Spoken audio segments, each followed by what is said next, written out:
Assalamualaikum warahmatullahi wabarakatuh. Selamat siang Ibu. Perkenalkan, nama saya Dia Ayu Afriani dengan NIM 23050902008 dari AB4H. Saya ingin mempresentasikan tentang prosedur penanganan surat masuk dan surat keluar dengan sistem buku agenda dan kartu kendali. Prosedur penanganan surat masuk dan surat keluar itu ada dua. Yang pertama itu sistem buku agenda.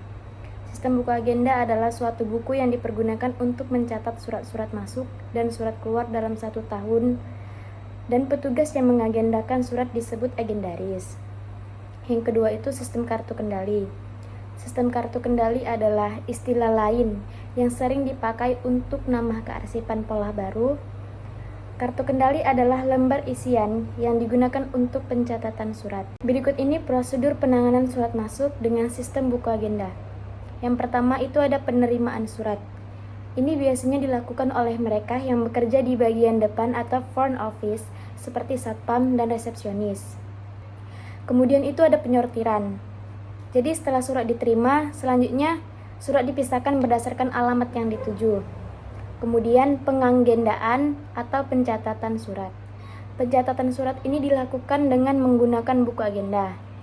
Petugas dapat membuka dan membaca surat untuk mengetahui apakah surat tersebut merupakan surat dinas biasa, penting, atau rahasia. Untuk surat rahasia, petugas tidak diperbolehkan membaca surat kecuali sudah diizinkan oleh pimpinan. Kemudian itu pengarahan surat. Pengarahan surat adalah menentukan siapa saja yang selanjutnya akan memproses surat yang berkaitan dengan permasalahan surat. Kemudian ada penyampaian surat. Nah, jika pimpinan sudah menuliskan instruksinya di lembar disposisi, maka surat tersebut disposisinya diberikan kepada orang yang ditunjuk oleh pimpinan yang ditulis di lembar disposisi. Dan berikut ini prosedur pengurusan surat masuk dengan sistem kartu kendali. Yang pertama itu ada penerimaan surat. Surat-surat yang masuk diterima petugas penerima surat, kemudian surat disortir untuk dikelompokkan. Kemudian kita meneliti kebenaran alamat surat. Apabila salah alamat, maka langsung dikembalikan. Yang kedua itu pencatatan surat. Untuk surat dinas non rahasia, apabila alamat pengirim tidak tercantum dalam surat dinas, maka sampul diikutsertakan bersama surat dinas tersebut. Yang ketiga itu pengendalian surat. Untuk surat KKSM rangkap 2 dan lembar disposisi rangkap 2 disertakan pada pengarahan surat, yaitu pimpinan unit kearsipan. Selanjutnya itu ada pengarahan surat. Yang menerima surat dinas yang sudah disertai KKSM rangkap 2 dan lembar disposisi rangkap 2 dari pengendali surat, kemudian meneliti kebenaran kode klasifikasi, indeks, dan isi ringkasnya. Kemudian meneliti kebenaran informasi surat yang akan diminta disposisi kepada pimpinan instansi. Setelah surat diisi disposisi oleh pimpinan, kemudian menentukan unit pengolah KKSM sesuai dengan informasi pada lembar disposisi serta membubuhi paragraf dan tanggal penyelesaiannya pada kolom tanggal penyelesaian. Selanjutnya surat KKSM dan lembar disposisi yang sudah lengkap diisi oleh pimpinan kemudian diserahkan kepada petugas unit kearsipan untuk dikirim. Dan yang kelima itu ada pengiriman surat. Kegiatan ini dilakukan setelah menerima surat dinas dan KKSM rangkap 2 dan lembar disposisi warna putih dari unit kearsipan untuk segera diserahkan ke unit pengolah yang dituju. Setelah itu, surat dinas beserta KKSM rangkap 2 dan lembar disposisi diterima dan KKSM kedua diparaf oleh tata usaha unit pengolah. Kemudian KKSM diambil untuk diserahkan kembali ke petugas di unit kearsipan. Yang keenam ini ada penyimpanan surat. Setelah menerima KKSM yang sudah diparaf oleh petugas tata usaha unit pengolah, penyimpanan KKSM kedua pada kotak kartu kendali dan disesuaikan dengan kronologis.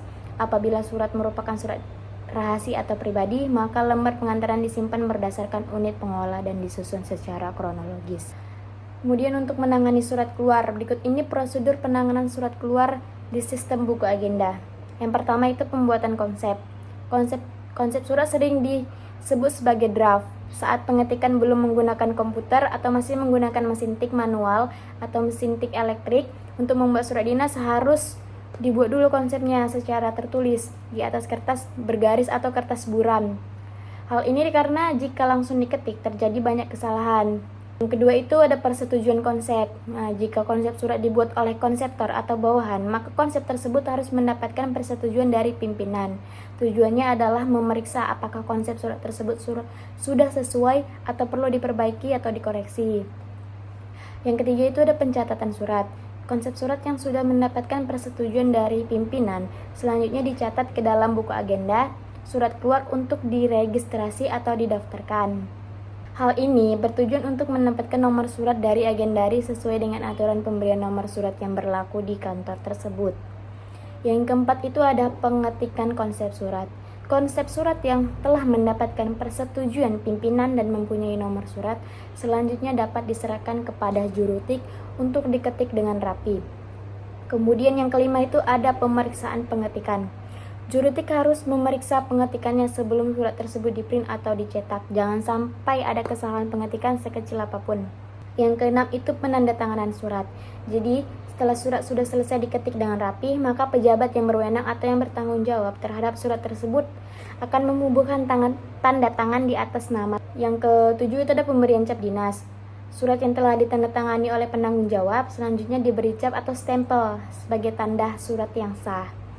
Kemudian yang ke-8 itu cara melipat surat. Nah, surat yang asli dikirim ke alamat yang dituju dengan dilipat secara rapi menggunakan aturan melipat surat. Sementara itu, tembusannya atau lembar kedua disimpan sebagai arsip tanpa dilipat karena akan disimpan dalam map atau folder di laci filing kabinet. Yang ke-9 itu penyampulan surat. Nah, surat yang telah dilipat dengan rapi selanjutnya dimasukkan ke dalam sampul yang telah disediakan dan direkatkan dengan lem secara rapi. Yang ke-10 itu ada pengiriman surat. Jasa pengiriman surat ini merupakan suatu hal yang tidak dapat dipisahkan dalam proses prosedur penanganan surat, baik surat masuk maupun surat keluar. Oleh karena itu dibutuhkan jasa pengiriman surat yang tepat. Yang ke-11 itu ada penyimpanan surat. Surat yang asli dikirimkan kepada alamat yang dituju, sedangkan tembusan atau lembar kedua disimpan sebagai arsip. Selanjutnya prosedur penanganan surat keluar dengan sistem kartu kendali. Yang pertama itu unit pengelola. Surat keluar berasal dari unit pengelola atau unit kerja yang berkepentingan terhadap surat tersebut. Pencatatan dengan kartu kendali dapat dilakukan di unit kearsipan, dapat juga dilakukan di unit pengelola. Asalkan kartu kendali 1 dan kartu kendali 2 diserahkan ke unit kearsipan, sehingga unit kearsipan selalu mengetahui apa yang telah diproses di unit pengelola. Yang kedua itu pencatatan surat. Tugas pencatatan surat adalah sebagai berikut. Yang pertama itu kita menerima surat beserta tembusannya dan kartu kendali 1 dan 2 dari unit pengelola. Yang kedua memberikan stempel pada surat. Yang ketiga itu ada penanganan surat. Tugas pengarahan surat dalam menangani surat keluar adalah menerima kartu kendali 1 dari pencatatan surat dan menyimpannya ke dalam kotak atau kartu kendali sebagai kontrol atau pengendali surat yang akan dikirimkan. Yang keempat itu ada penataan arsip. Tugas penata arsip dalam hal ini adalah menerima kartu kendali 2 dari unit pengolah dan menyimpannya ke dalam kotak kartu kendali sebagai pengganti arsip yang ada di unit pengolah. Yang kelima ini ada pengiriman surat. Umumnya pengiriman surat dilakukan menggunakan ekspeditor atau kurir. Tugasnya menerima surat-surat yang akan dikirim kepada pihak lain dan mengirimkannya dengan cara tertentu yang menjadi aturan di suatu kantor. Nah, jadi itulah suatu prosedur penanganan surat masuk dan surat keluar menggunakan sistem buku agenda dan kartu kendali.